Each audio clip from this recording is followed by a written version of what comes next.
Okay then. Okay.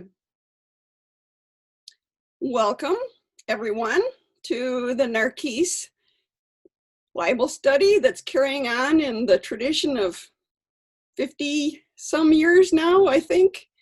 But now we're in this new medium of Zoom so that those of us from around the world over here in Michigan and in England and in North Carolina can join you. And so I'm very excited because our little Bible study has been studying Luke in parallel with you, and now we get to study together. So this is April 30th, and we are reading Luke 6:37 to 42. I'm going to read it just to freshen up our brains. Figure it's fairly short. You've all been thinking about it, but why not read a little more? Okay. So our passage is, judge not, and you will not be judged. Condemn not, and you will not be condemned. Forgive, and you will be forgiven. Give, and it will be given to you. A good measure, pressed down, shaken together, running over, will be put into your lap. For with the measure you use, it will be measured to you. He also told them a parable. Can a blind man lead a blind man? Will they both fall into a pit? A disciple is not above his teacher, but everyone, when he's fully trained, will be like his teacher. Why do you see the speck that is in your brother's eye, but not notice the log that is in your own eye? How can you say to your brother, brother, let me take that speck out of your eye, when you do not see the log in your own eye? You hypocrite. Take the log out of your own eye, and then you will see clearly to take the speck out of your brother's eye. Okay, very familiar text. And that's a text that some of us have struggled with, chewed over, tried to figure out what on earth is Jesus trying to call us to do that it might sound undoable. How exactly are we supposed to put this in practice? And I should tell you just a little background that Narkis and I have a history with this text. I actually have spoken on this 2 times before at Narkis in 2010 and 2005, but those were before the times of recording our Bible studies. And so this is a little familiar, but I thought it would be good to be able to study it with you in light of our new enlightened perspective, I guess I would say. What for those of you who are newcomers, the thing that you heard us talking about is that we just got done spending 3 or 4 years going very slowly through the Torah and then reading the prophetic portions that are from slightly later, but probably were a lot about what they're talking about. And we found that they loved the book of Isaiah, and they tended to think in terms of how will God bring justice into the world in the world to come. They love to think in terms of messianic terms. And so we have this, and then so we get really familiar with Isaiah, especially Isaiah 40 through 66. And then now as we've been reading Luke, we've been saying, wow, Luke seems to like Isaiah 40 through 66 too. And so that is now filtering into my thinking. So I'm not just going to give you the stuff that I talked about before. We've got new things. So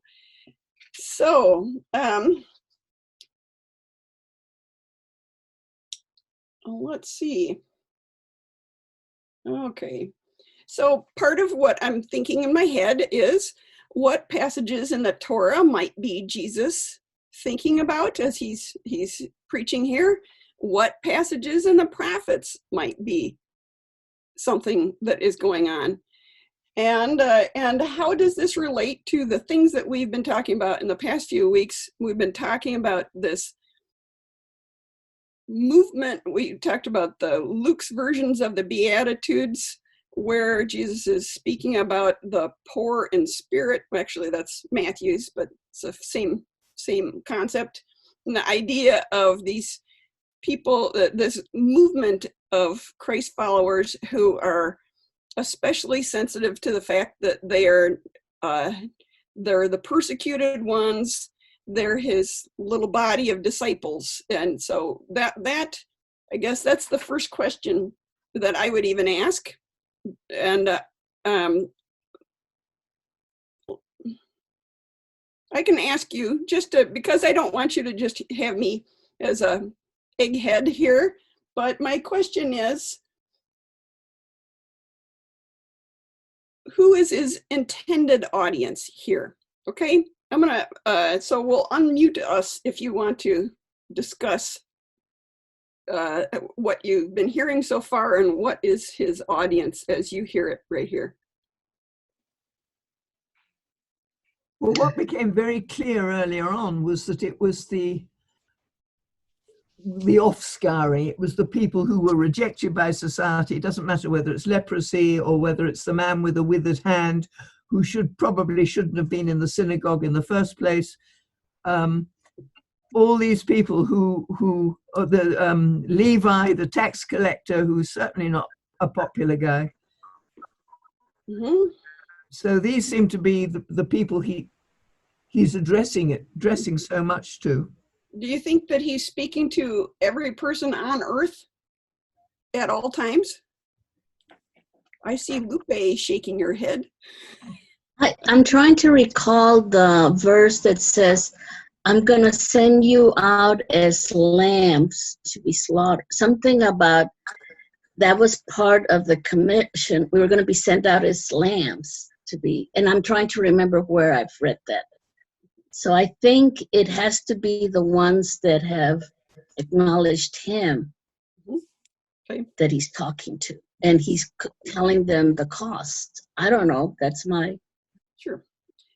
And just a week or two ago, our passage right before this, it started off, to those of you who hear, which we talked about in Hebrew, that word is shema, and it's kind of in what you hear in Isaiah is talking about. There's a contrast between those who have ears to hear and those who have ears but do not hear.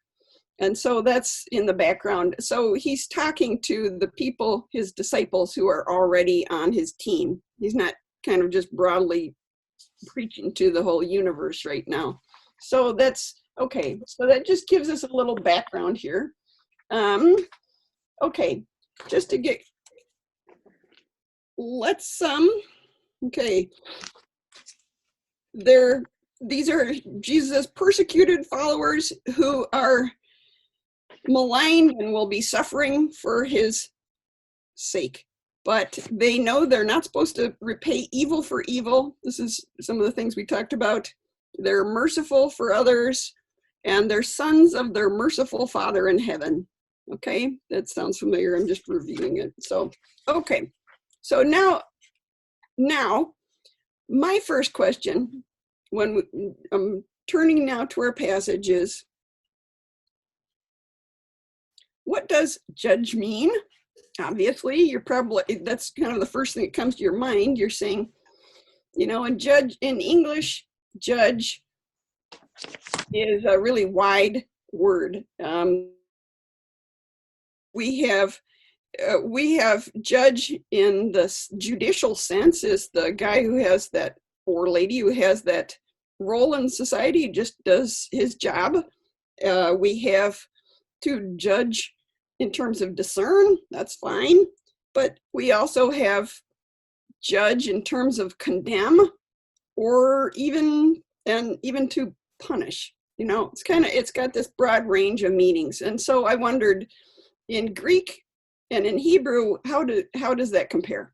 That seems like kind of a first thing that you need to know.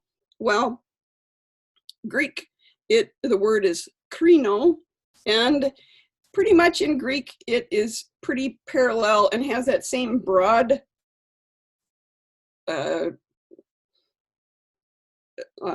semantic range. It goes all the way between discerning and deciding and judging, all the way over to condemning. So that doesn't help us that much.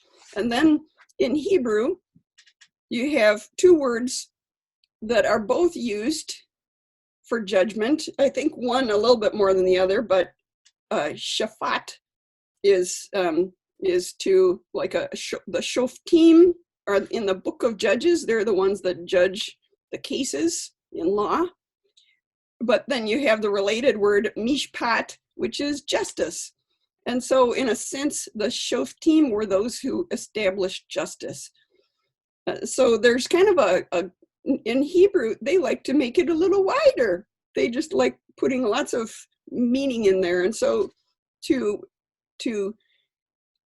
judge can be sometimes positive in terms of deciding right from wrong and being on the side of the underdog that needs to be vindicated. And there's another word that has that same overlay, deen.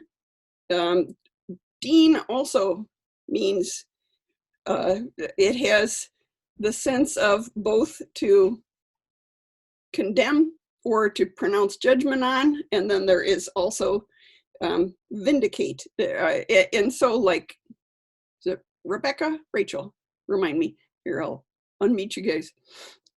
Who says, let's see, it's Rachel, God has vindicated me. Maybe it was Leah. Anybody want to pop up? I unmuted you. Yes. I believe it's Leah. Leah, thank you. God has vindicated me, and so she named her son Don. So you can see this word can have a very wide range of meanings, but it doesn't have all those meanings at one time. And just like in our language, there's one thing that Jesus can mean it in one sense, and in other places in the New Testament, we can see that it is probably not the same meaning as in this passage. There, if you want to look up, let's see, like in John 7:24, Jesus tells his opponents, do not judge according to appearance, but judge with righteous judgment. So he's telling them to judge in terms of discern or decide. That's fine. And then, okay, give you 1 minute to find that. And then you also find Paul using it in a positive way and telling people to do it. He says, this is 1 Corinthians 5:11 through 13.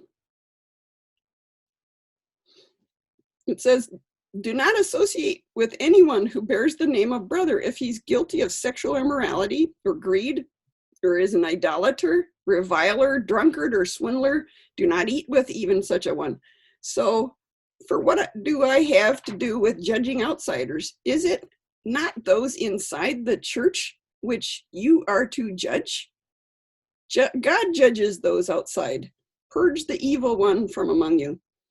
So Paul just told them they're supposed to judge those in the church.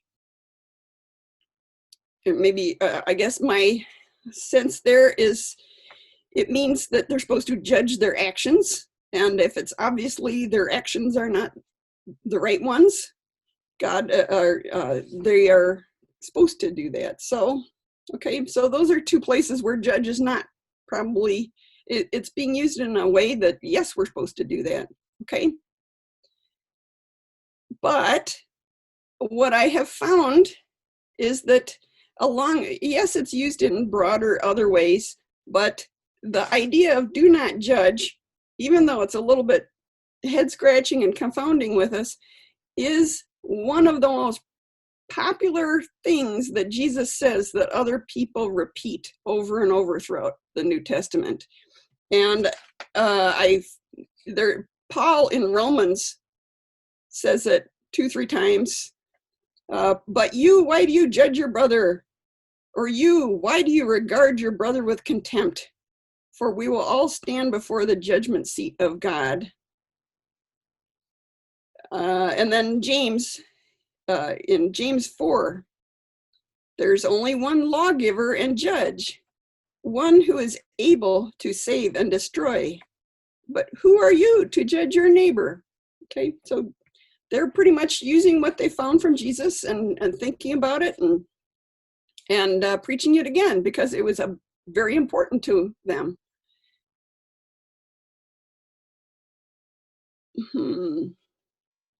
Let me ask you once again, I like to have your input. I don't want you to be totally unable to talk here.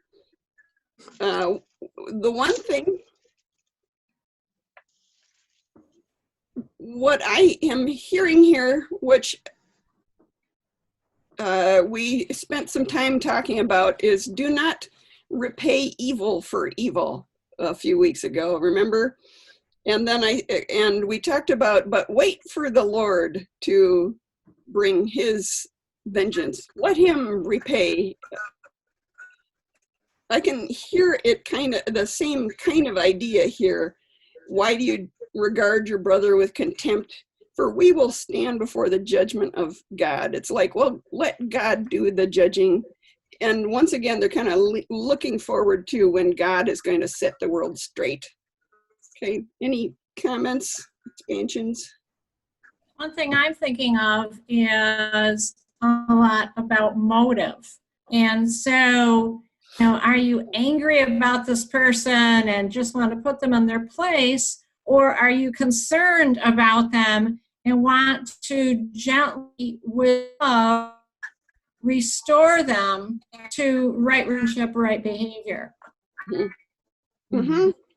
And you do have places where Jesus tells, if a friend has offended you, go to him.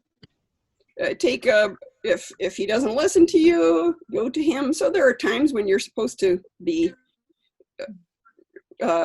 rebuking or at least honest with your neighbor. So there are other situations where this isn't a one size fit all answer to all situations.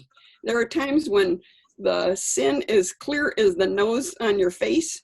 I say it's like when the lady next door walked outside and kicked your dog. It's like, I don't need to figure out what happened. I know she did something wrong there. But there are a lot of situations where you don't have that same, where you don't know the motive. So, okay, I'm going to just. I have a question, okay? Yeah. Because this has been going around within church circles. Yeah. How do you provide appropriate correction without, and it's in a church, right. And it seems like I've seen the elders go, who am I to, but there is a responsibility, but there's a caution. So I looked up the word correct, and because it's been an ongoing topic for a couple of years, how to appropriately correct within a church. And it says in Jeremiah 10:24, correct me, O Lord, but with justice. Ooh, that's good. And I'm going, I like that. And then it says here, not with thy anger, lest thou bring me to nothing. Ooh. So I don't know who said motive, but there's also a heart, and I don't know if I have that heart because my kids claim to tell me that I have a tone in my voice. How to correct appropriately and provide some instruction. So I don't know. That's what this passage that Lois started with in Luke is giving the answer. It's saying you should remove the log from your own eye so that you are able to remove the speck from your neighbor's eye. So if we've confessed our sins, we ask God to show us, how have I sinned? maybe even in the same way as the person that we need to correct. And we've made things right between us and God, then we're in hopefully a humble state to be able to go to them and say, I love you enough to tell you you're doing this. And maybe they're blinded to it and they don't see it. And by you telling them, by God's grace, maybe they'll open their eyes and be able to see that they were sinning and they'll repent. Sure. So are we being lazy and not going through taking those logs out of our... I guess so, yes. I guess so. One thing that we had a related discussion about was the fact that, unlike this first century movement of Jesus, where you have one little group of followers and you have one set of leaders who are supposed to be the ones deciding right from wrong, Acts 15, whatever you decide, bind on earth will be bound in heaven, and they're supposed to decide whether you're doing in or out of the way. But we have an abundance of churches, and so all you have to do is walk down the road to the next one. And so there is no such thing. I would say that there are certain people in certain times who do have an office, like a judge or a parent or a coach or a teacher. There's certain people who are in an authority where they must render righteous judgment, and that doesn't really, and so this is something unrelated, not quite that. Okay, I see Rob waving his hand. Can you separate judgment from justice? Actually, that's a great question. We're going to talk about that, and I'm going to go down that way. Let me I'll let Rob ask a question, and then I'll keep it going for a little bit here to give us more time to talk about it a little later. Okay, Rob. It's not actually a question. We spent a phenomenal amount of time on Oswald Chambers' study on the Sermon on the Mount, which is Matthew, but it's the same. It's the same verse. Yeah. And we have to be protecting the flock. I mean, I'm one of the elders, so we have to make sure that we don't have people coming in that are going to harm the body.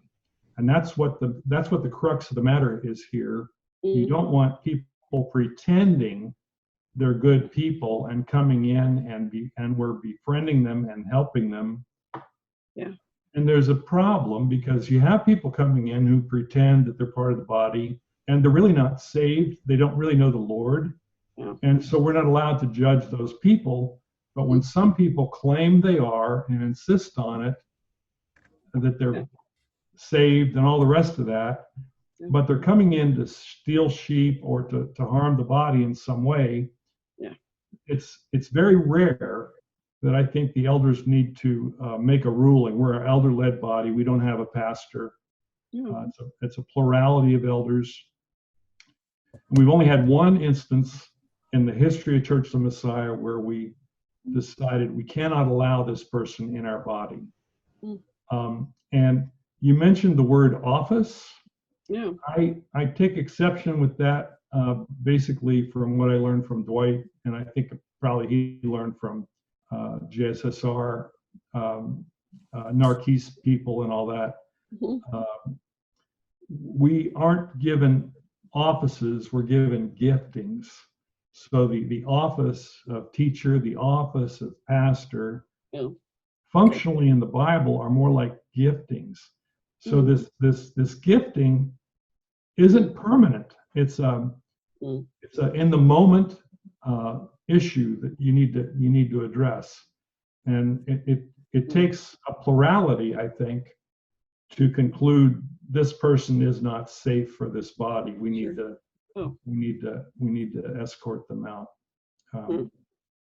It's a delicate line. We have to be discerning, but when we cross the line between discerning and accusing and finding fault in others, we're really pointing back at ourselves. The Bible is a mirror. Right. It's not a club. Let's keep going with those ideas, Rob. Okay, so I'm gonna keep going with some of the things that we're talking about. All of it's I would say that I think I'm not going to preach you a new thing, but I think you're going to be surprised at some of the interesting rabbinic discussions that were going on, and some of the texts that were going on behind them, and differences in how Jesus was thinking about it than the world around him. So I am, let's see. Okay, but I think that we all kind of have a general sense of, yes, we're supposed to discern truth from error. We're supposed to discipline sin in the church, but we're not supposed to take on God's role, his only role, he alone has the role of condemning the guilty. And so it's more, I would say it's often more about condemnation than it is about deciding intent. Okay, and so we can use our critical thinking, we can use good judgment, but not hand down harsh verdicts. That's one way of looking at it. Okay, and I am going to point out, because, we're talking about there is kind of a changing of thinking about justice issues between the Hebrew Bible and the Jesus movement, and that you do hear things in the Old Testament where often people will say, "May the Lord judge between you and me, and may the Lord avenge me against you." I'm quoting 1 Samuel 24, where David is being pursued by Saul. He says it 2 times, "May the Lord therefore be the judge and give sentence between me and you, and plead my cause and deliver me from your hand." So you have this sense of, I'm in the right, you are in the wrong. The Lord needs to convict you, and may he judge you quickly.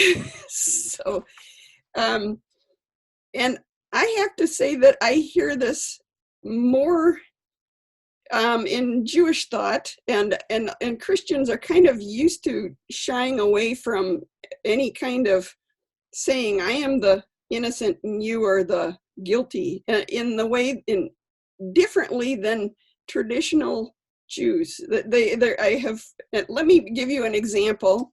How many of you guys know our friend Kay Wilson? Some of you know who Kay Wilson is in Jerusalem. She is in Israel. She and I got to be friends in 2010 in January, and then December of that year, I saw a news bulletin that she had been stabbed and nearly murdered by some Palestinian men who wanted to kill Jews. That was their main purpose, and she narrowly escaped with her life. And the Lord saved her, and she has been doing all sorts of working for justice cause and also for peace. But she also has listened to, this is what she was posted on her Facebook page. Just a day, I don't know, within the last week when I started writing up this. She has a lot of Muslim friends, and she's trying to work towards peace. But listen to this. She says, she sends a greeting to them, "Ramadan Kareem to all my Muslim friends." I guess that's a good greeting. And then she says, "On the eve of Israel's Remembrance Day, may the families of our fallen soldiers and terror victims be comforted, and may God avenge their blood." There's a sense of justice is not done until the guilty are punished. And I'm the one may the victims be vindicated, may God punish those who are wrong. So that's I have to say that is the normal Jewish expression on the murder of a terror victim. Good. And may God avenge their blood. You say it every single time. Every funeral I've been to, and I've been to hundreds. Yeah, right. Exactly. So it's very much in line with the biblical, I just quoted you, David saying it, and I think Rachel, who is it? It's a patriarch's, I think, I know, it's Sarah, who's mad because, Ishmael is, she wants to cast out Hagar, and she says, may God be judge between you and me. And so it's very traditional. And Gemma, you're saying, may justice finally be done, right? So that, I guess I'm just putting that out there. I'm not solving any problems. I'm just trying to make new ones, I guess. But wanted to remind us of justice in that sense, because we have been talking about justice and judgment and justice in terms of tzedakah, making the world right, and yet also how does it fit into not to avoid judging, okay? Just to make it more complex. Okay. But one could say, Lois, and I think you brought up Kay, who I know very well too, that Kay's problem really is the picture of the dilemma for Israel, because she won't forgive. You can't, I mean, what our Luke version is pardon. You have to, forgive your enemies is where we started from. And now we're still saying, we've got to pardon those who have hurt us and so on. And the problem for Israel as a people is we're busy avenging their blood and remembering, but we will not forget. We will not forgive. And this is a huge, huge issue, I think. Yep. Yeah. So this is yes, exactly. And when I read, just in agreement with you, when I read Jewish ethics, this is like my favorite guy on earth, Joseph Telushkin. And this is a code of Jewish ethics, and he has a section on when to forgive and when it's forbidden to forgive. And one of them is, it's kind of a situation like this, is that when a person has been murdered, God himself is the only one who can forgive that. So they don't have the sense, or there isn't quite the sense of among my Christian friends, like instantly, somebody did something wrong, I forgive them. At least where I grew up is that people just can't stand saying, I'm in the wrong and you're in the right. In a just way. Yes, Keith, go for it. But you also have to put in in the Kay story, which you didn't say, she survived an unbelievably terrible terror attack. And her Christian friend was butchered to death, screaming and crying out the name of Jesus next to her, because they thought she was a Jew. And that's almost more of an issue for Kay than her own terrible handicap, which she still carries 10 years later. Yeah, that's right. So, yes, exactly. Okay,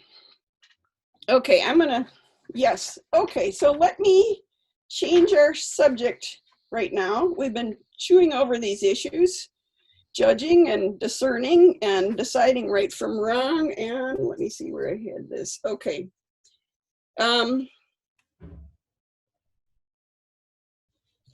Okay. I'm trying to decide. Okay. I'm going to shift a little bit to looking at the passage as a whole, and then we're going to come back and talk a little bit more about judging in rabbinic sense. This is that other part is what I have talked about in the past. And so what I'm talking about is, as I was reading this Luke passage, judge not, and you will not be judged. And then Luke talks about a blind man leading a blind man, a disciple's not up above his teacher, and then you have the speck in the log.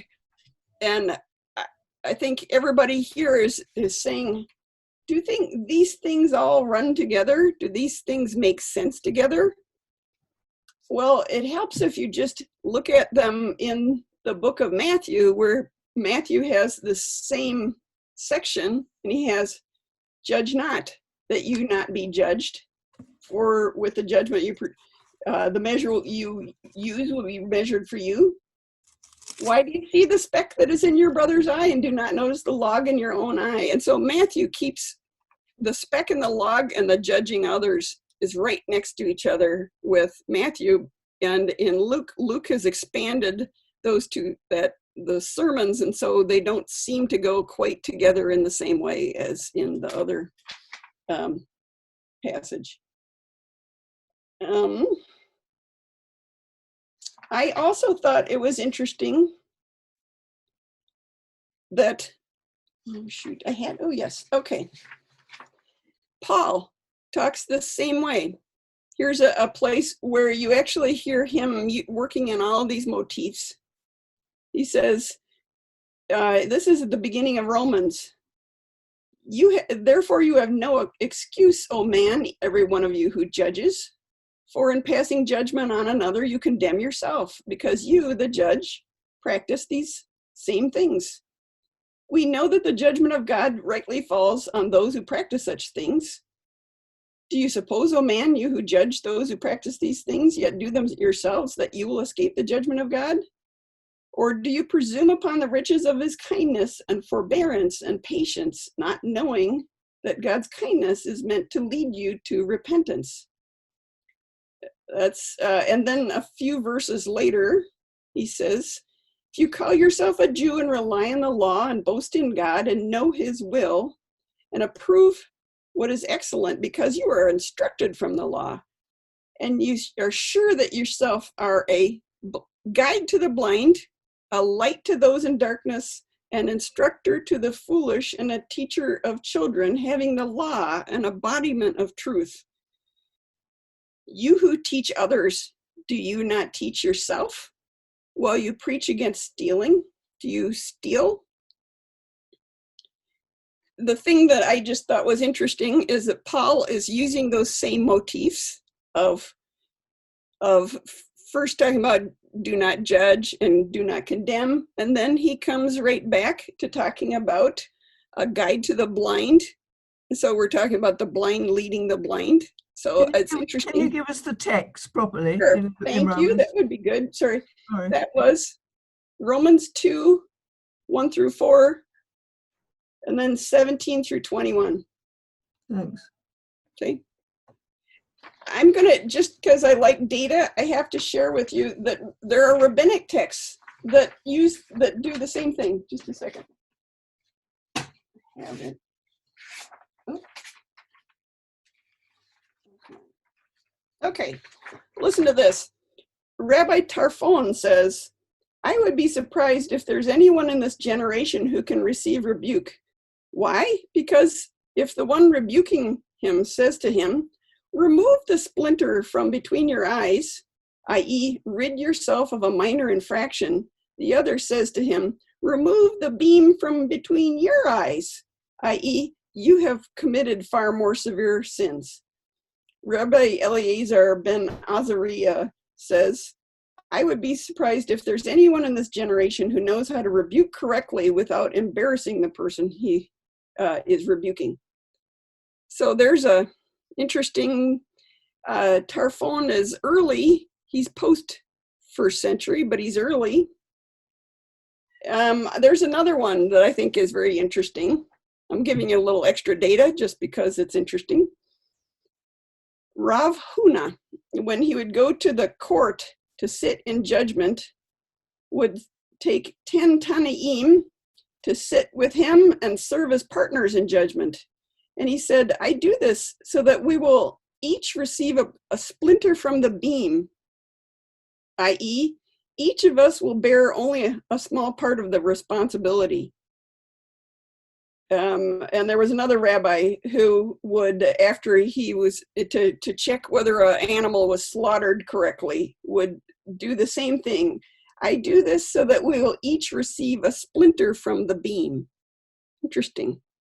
So it sounds like this was a motif that was already in Jewish thinking, unless I doubt that I'm guessing that it was there already, even though we have Jesus as the earliest source, but you hear it going on and you hear it associated with the splinter being a tiny sin and the log being a huge sin. So I thought that was interesting.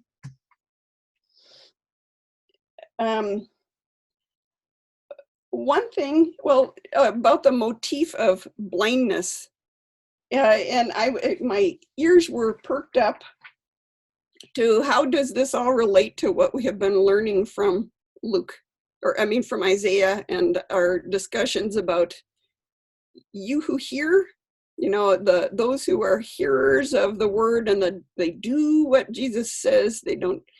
Well, you hear that often in Isaiah. There's this split between those who know God's ways and do them versus those who have ears but do not hear and eyes but do not see. So there you have you've got blindness mixed together with deafness, and so you can hear that those two ideas are together. And yeah, it seems in this section is only talking about sight. I don't see anything here with like hearing and judgment. Right. That's right. It isn't, but yet it's related. And this is kind of a side point, but I thought it was fascinating and it fits in. Okay, where did I put that down? Here. I've got lots of pages of notes here. Okay. Is that when you hear about light in the Bible, or especially in Isaiah, there are lots of places you're supposed to light to the nations, and it talks about these beautiful imagery. The Lord will shine down light on Jerusalem. But what I was realizing is that light is associated with discerning good from evil and establishing justice. And you hear it in things like, the path of the righteous is like the light of the dawn, which shines brighter and brighter until full day. The way of the wicked is like deep darkness. They do not know over what they stumble. Or in Psalms, commit your way to the Lord, trust in him and he will act. He will bring forth your righteousness as the light and your justice as noonday. That's Psalm 37. And so there's this a sense of seeing rather than being blind, or light rather than darkness, is to have God shining on, showing the shadows of wrong versus right. If you don't have the lights on, you can do anything. But when God turns that light on, all of a sudden, we all know what is right and what is wrong.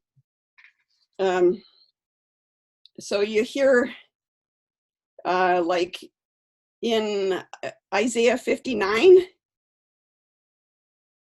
therefore justice is far from us, and righteousness does not overtake us. We hope for light and behold darkness, for brightness, yet we walk in gloom. We grope for the wall like the blind. We grope like those who have no eyes. We stumble at noon as in the twilight. Among those in full vigor, we are like dead men. And so I was chewing that over. And how does it relate to often when, like in Isaiah 42, God says to Israel, hear you deaf and look you blind, that you may see. Who is deaf but my servant, or blind like my servant, or deaf like my messenger? Who is blind as my dedicated one, or the servant of the Lord? He sees many things but does not observe them. His ears are open, but he does not hear. Is this, I'm going to unmute it. Any thoughts? Cool. Hey, remember those wrappers need to get put in the garbage and not left lying around? Here, I'm going to. So I don't know whether that was of interest to you. Please give us the text. You say Isaiah 42 and then I didn't give you the how to verse. find it. And Isaiah I don't. 59 and Psalm 37. You've got it written there in front of you, my dear. Please, for my sake, give it to me. Cheating. Okay.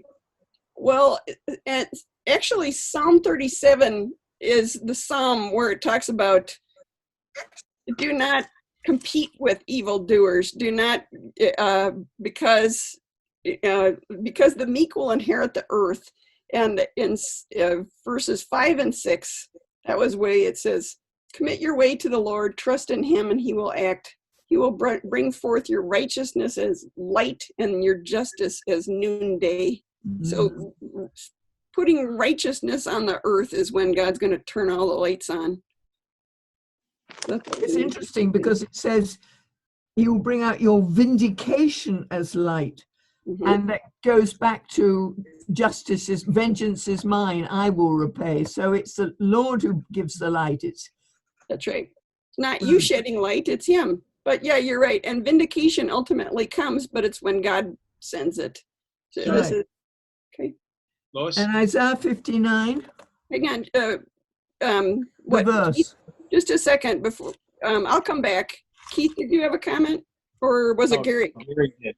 Gary, what? Sorry, I came in late. Did you point out that the first four are statements of your verses? You know, do not judge, do not condemn. I did not do that. No, that's good. Because that's also like last week where we had fours, you know, there's a pattern. And to me, it seems like they've been put together as a continuation of what we were looking at last week with basically, you know, love your enemy, do good, bless. And then here, you know, do not judge, forgive, do not condemn, give. Like it seems it's a very similar layout. It feels like it's one long sermon or it's a repetition. There's parallel ideas there. So, okay, Gemma, the other verses. Isaiah 59 and Isaiah 42. Yeah, Isaiah 59, 9 and 10 talks about justice being far from us, and they hope for light, but instead darkness. Okay. And 42? 18. Oh, bless Hear you. you deaf and look you blind that you may see. And so there's this idea of blindness is not just ignorance, but it's unwillingness to do what God has said. You know, like in, let's see, like when, this is now, I'll give you the reference, Isaiah 6:9 through 10.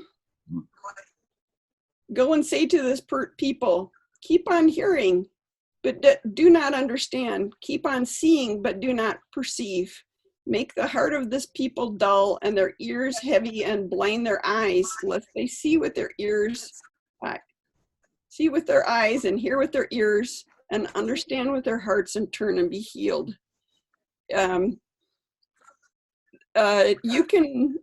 You can perceive all of the truth and you've heard it all, but if you don't turn around and repent and do it, you're blind, according to this. Gary, want to comment? Also following, you're talking about the blind, and in Deuteronomy 16, we talked about it last week, and maybe you already mentioned it, but like the blind leading the blind. Yeah. In Deuteronomy 16:18, appoint judges and officials for each of your tribes in every town the Lord your God has given you, and they shall judge the people fairly. Do not pervert justice or show partiality, and do not accept a bribe, for a bribe blinds the eyes of the wise and twists the words of the innocent. So the blind leading the blind here could be those who have been corrupted by bribes are now the blind, and the whole system kind of falls apart. and they're leading everyone else down this kind of, death trap. And then it ends with verse 20, follow justice and justice alone. And so maybe this is kind of going along with what Gemma brought up. Exactly. And so, exactly. And I'm going to, I put that little insertion in because I wanted to bring in some of Isaiah's, the blind, and like what you just talked about is those who are supposed to establish justice are blind. And so they're not. So that was just what I was bringing in. But now I want to come back to exactly what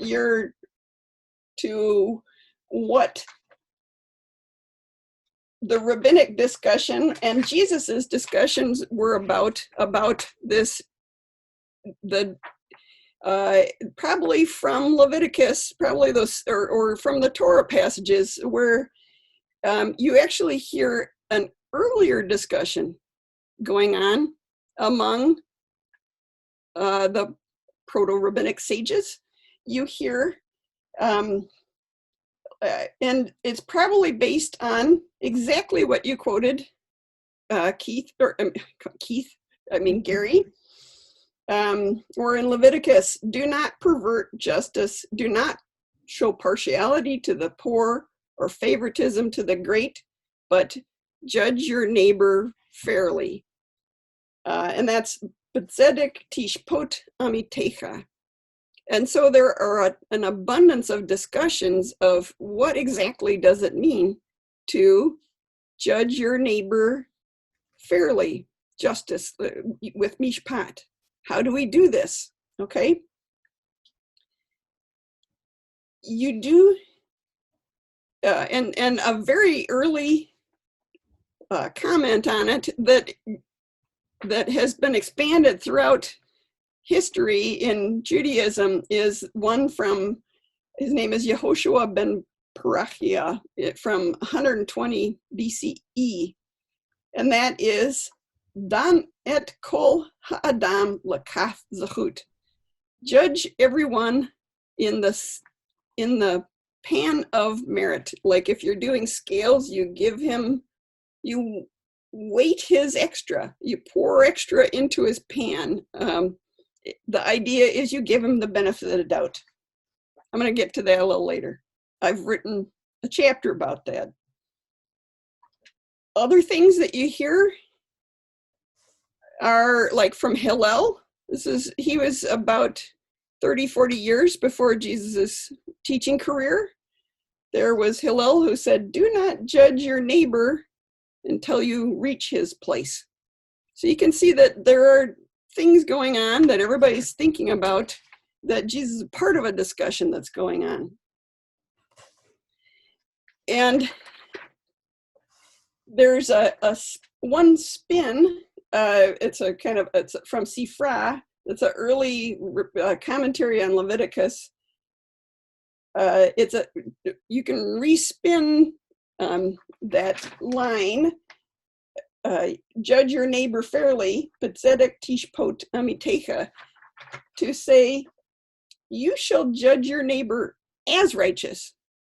You shall assume that he's innocent, which is a nice way of saying giving him the benefit of the doubt. So let me read. This is what I wrote a chapter about here. Can you give us the original Leviticus text that you started with? That's this is Leviticus 19:15. Thanks. Okay. So the question is, how do we judge our neighbors with justice, or most fairly? And so there are an unending amount of rabbinic sermons about this, and this one, my favorite, which I quoted in my book, but okay, and sorry, book. I wrote a chapter called Taking My Thumb Off the Scale, Walking in the Dust of Rabbi Jesus, and I put it in there if you're looking for it. And this is how it goes. A man went down from the upper Galilee and was hired as a worker for a landowner in the south for 3 years. On the day before Yom Kippur, the worker came to his boss and said, give me my wages so that I can support my wife and children. And his boss said, I do not have them. And he said, well, give me produce. And he said, I have none. Give me land. I have none. Give me animals. I have nothing to give you. So the worker slung his things over his shoulders and went home frustrated. After 3 days later, after the festivals were over, the man looked out his front door and saw his worker coming with a cart behind him with all of his back wages, along with a full cartload of gifts on top. And they sat down and ate and drank, and the landowner says to his employee, when you asked me for your wages and I told you that I didn't have any money, what did you think? And he said, I thought you had spent all of your cash on a bargain and didn't have any to spare. He said, when I said I had no animals, she's like, when I said I had no land, what did you think? He said, I thought it might all be leased from others. And then he says, and when I said I had no animals, he said, I thought they might be dedicated to the temple, because that's a thing you do back then. Okay. And so and then the employer says, it was just this way. My son would not study Torah. And so in a rash vow, I dedicated everything I owned to the temple. And so I couldn't pay you. But now at Yom Kippur, that's there is a annulment of vows where you can have your rash vows annulled. He says, but now I have that rash vow has been canceled, so now I can pay you. And just as you have judged me favorably, may the Lord judge you favorably. And so there are a lot of stories like this about with the measure you use, it will be measured to you. And that's how that's a classic rabbinic comment. It looks like somebody was wishing to comment on that. Gemma, were you going to say something or no? Don't think so. Okay, that's fine. Okay, I don't need to, because we've got many more cool things. What I was going to say, and it followed on from Gary pointing out these 4 statements, Yeah. and how you started at the very beginning when you really were saying who was Jesus talking to, and what we had begun to realize as we started on, particularly on chapter 6, and how it ends at the very beginning, I think, of 7, Mm-hmm. that you've always got this conflict between those who are disciples and who are the ones who are ready to listen. Mm-hmm. And you talked about Shema, and that Shema means a lot more than listen. It means to obey, it means to hear, and so on. Mm-hmm. And And those who are still standing by the side and can't make up their minds. And I think it says at the very beginning of 7, or no, it's at the end of 6. Mm-hmm. Where are we? But the one who hears yet doesn't is like a man who builds his house upon the land, and so on. So you've always got those who don't hear. So these statements, Yeah. and what I think you've done is you sort of made clear is these incredible statements, which basically are not to judge, you're not to condemn, you are to pardon, you are to give. There are Yeah. 4 main statements which follow on from all the blessings and the woes that we've just had. Yeah. Sort of fit in to Isaiah, but also into Leviticus, and the whole of the rabbinic sort of background of how they're discussing it. You know, how big is the beam in your eye, and so on and so on. Yeah. And it's a sort of it's although we're taking it in very small chunks, I think it's interesting that we're really beginning to see that it's the whole thing is a continuation of the same story. Yeah. How much do we listen? How much light are we allowing in? How much do we hear? And so on. Yep. Okay. Anyway, it was a bit of a... Okay. Did I see Rob? Did you comment? Or, that's okay. I'll keep. Okay. So I just want to point out that what you just heard, that crazy story of this guy coming up with crazy ideas, that I was like, well, maybe he just didn't have funds. Okay. You see that this has been an ethic among in Judaism for thousands of years. And my other favorite Telushkin book, I think I've read this as many years as or more than I have read in the triennial cycle, the Book of Jewish Values.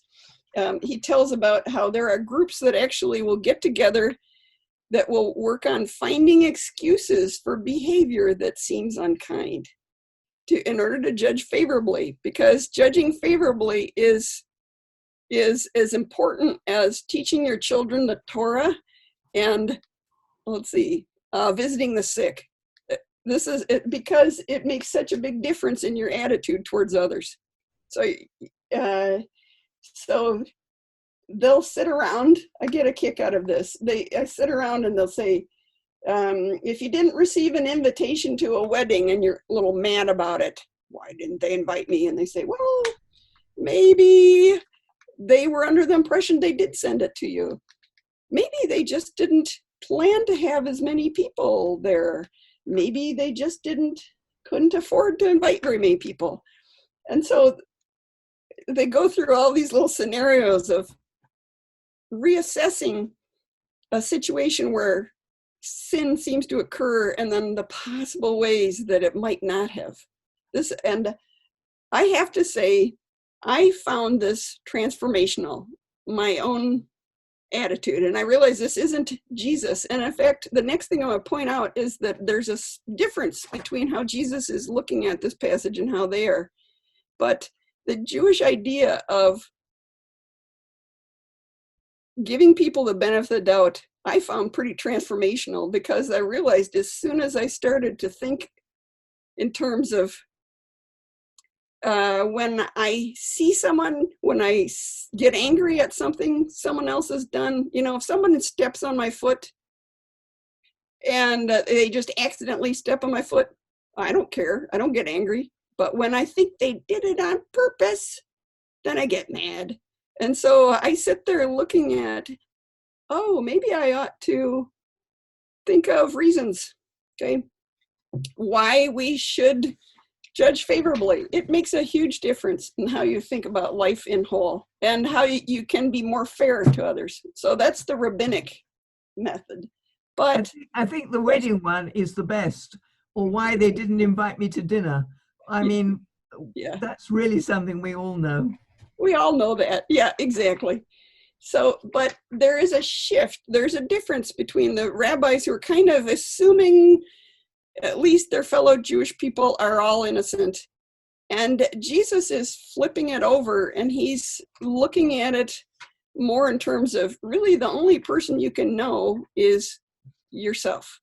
And what you know about yourself is that if you're poor in spirit, and if you're one of those who is one of the mourners for Israel and how it has lost its way, and how you are wishing that God would bring justice, but you realize that you're sinner too, then you don't think in terms of, oh God, that other and then you got somebody who did something horrible to you.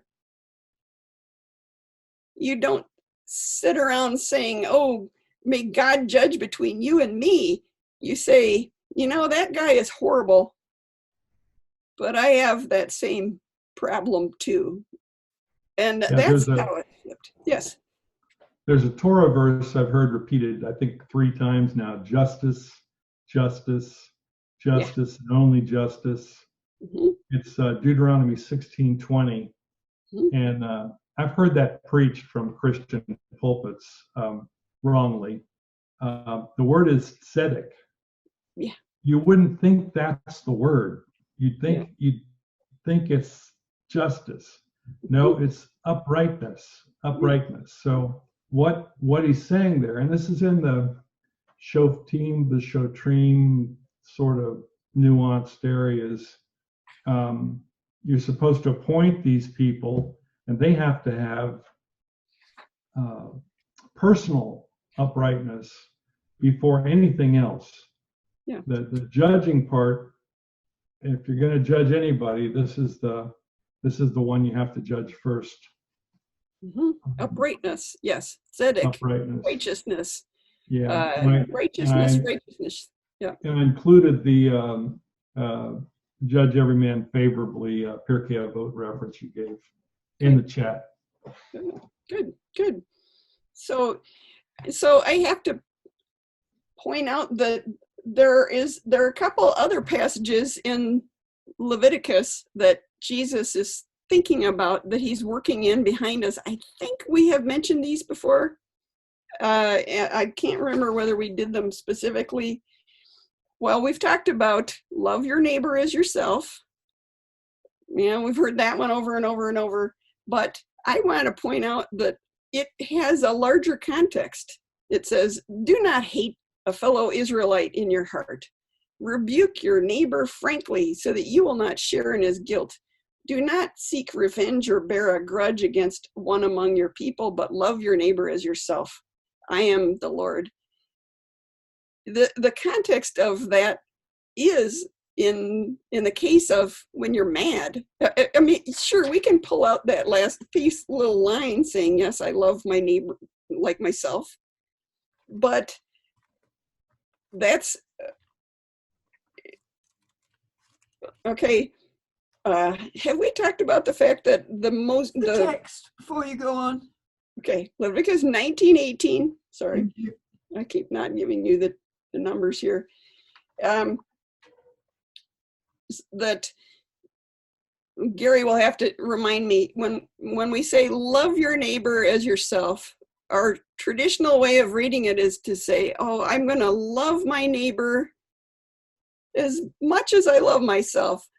Whereas actually, kamocha is the more natural way of understanding is read your neighbor who is one who is a lot like you.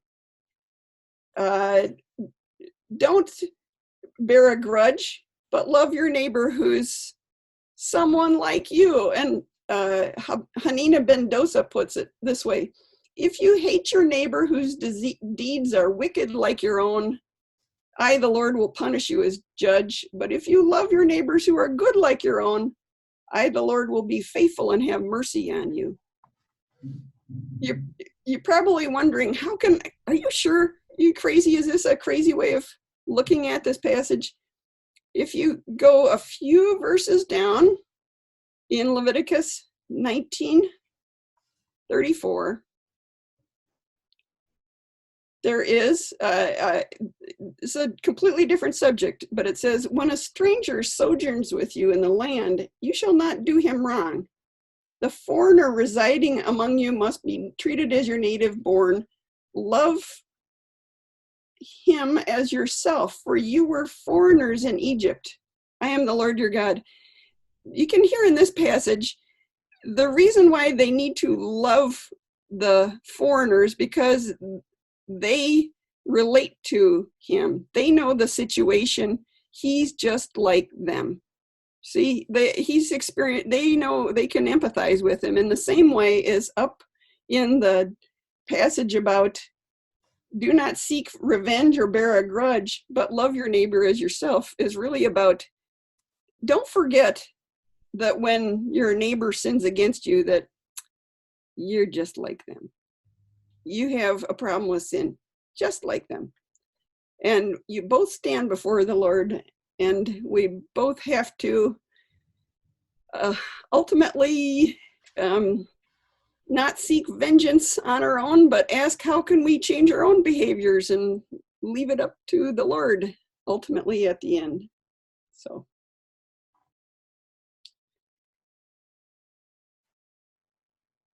there was a rabbi, very well known, Baal Shem Tov, in the 18th century, said, when a person sees another's sin, he should realize that he has a similar fault. And there's an accusation and harsh judgment against him too. So when we see others and get angry at others for what they've done against us, the most appropriate thing is to say, oh Lord, have mercy on them. And you ask for mercy to others because you know that you need God's mercy too. So, okay. So let's, I see Carrie pointing that out. I was planning on, should we have a little discussion there or should we end at this point? Well, I was going to say we need to wrap it up here, and then we could have you could wrap it up, and then we could have the discussion. Well, I would say that is, I've given you my point, so you're welcome to discuss at this point. Yes. I was going to ask if you were going to read 1 John, but maybe I can just read. Would you? Yes, please. Yeah. 1 John 1. The one who loves his, well, this translation says fellow Christian. The one who loves his brother, in the original Greek, resides in the light, and there is no cause for stumbling in him. But the one who hates his fellow Christian or his brother is in the darkness, walks in the darkness, and does not know where he is going because the darkness has blinded him. Has blinded his eyes. So there you have the connection of justice bringing light and loving someone else, judging them to their favor. Ooh, good. That's brings nice. love. Yep. Yep. It's good. That's very good. Thank you for that.